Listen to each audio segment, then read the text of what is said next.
Ini adalah penelitian lab dari virologist yang kredibel di Science Direct, bukan hoax. Mereka sudah lakukan eksperimen modifikasi genetik pada virus corona tahun 2017. Kuncinya adalah asam amino pada virus tersebut.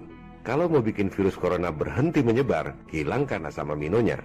Kalau mau bikin virus corona cepat menyebar, tambahkan asam aminonya. Dan itulah yang terjadi.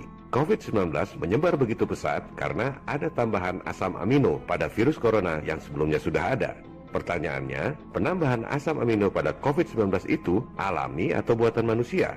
Kita cari lagi sumber data yang kredibel. Menurut profesor dari National Taiwan University, penambahan asam amino pada virus corona sangat tidak wajar. Biasanya, mutasi virus tidak radikal seperti itu. Aneh kalau virus corona tiba-tiba punya 4 asam amino. Ini adalah campur tangan manusia di lab menambahkan asam amino pada virus corona yang sudah ada supaya cepat menyebar. Penyebaran virus corona ini sudah disimulasikan 2 bulan sebelum virus menyebar di Wuhan.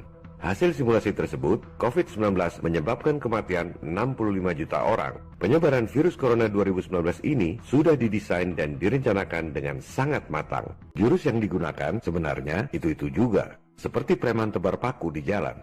Problem, reaksi, solusi. Jurus problem reaksi solusi ini dulu mereka gunakan untuk menggolkan Undang-Undang Federal Reserve 1913. Coba Anda pikir, gimana caranya supaya bisa ada bank sentral swasta di Amerika? Langkah pertama, problem. Ciptakan krisis. Dibuatlah peristiwa Panic 1907, seolah ada krisis keuangan yang parah di Wall Street. Padahal waktu itu nggak ada masalah apa-apa. Mereka bisa melakukan rekayasa itu karena mereka lah penguasa Wall Street. Langkah kedua, ciptakan reaksi. Media-media massa yang sebagian besar milik mereka membakar massa seolah-olah ada krisis keuangan yang sangat parah. Masyarakat panik, rame-rame bank rush. Maka jadilah krisis beneran akibat teror ketakutan. Lantas, para dewa keuangan saat itu, Rockefeller, JP Morgan, Jacob Schiff, dan lain-lain kampanye. Ekonomi nasional akan runtuh. Kita butuh otoritas moneter yang baru. Langkah ketiga, tawarkan solusi. Mereka buat undang-undang bank sentral swasta seolah-olah untuk menyelamatkan perekonomian. Maka diundangkanlah Federal Reserve Act 1913. Padahal, apa yang terjadi setelah Federal Reserve didirikan tahun 1913? Setahun kemudian, tahun 1914, Perang Dunia I. Tahun 1929, The Great Depression. Amerika Serikat yang adik kuasa itu secara teknis sebenarnya sudah bangkrut tahun 1933 akibat The Great Depression. Padahal dulu alasannya bikin undang-undang Fed supaya ekonomi stabil. Jurus problem reaksi solusi itu juga diterapkan oleh elit global dalam kasus virus corona ini. Pertama, ciptakan problem, sebarkan virus corona. Yang dijadikan kambing hitam adalah Cina, negara berpenduduk banyak sekaligus untuk melumpuhkan perekonomian Cina. Seolah-olah virus corona menyebar di dunia akibat orang Cina. Padahal, menurut Menlu Cina dan para saintis di sana, virus corona sengaja disebar di Wuhan oleh tentara Amerika yang datang mengikuti Military World Games di sana. Kedua, ciptakan reaksi. Panik global sengaja di-blow up oleh media-media massa yang dimiliki oleh elit global.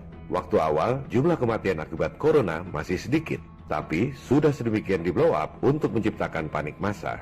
Berbagai media massa dan organisasi-organisasi internasional secara sangat sistematis menciptakan panik global.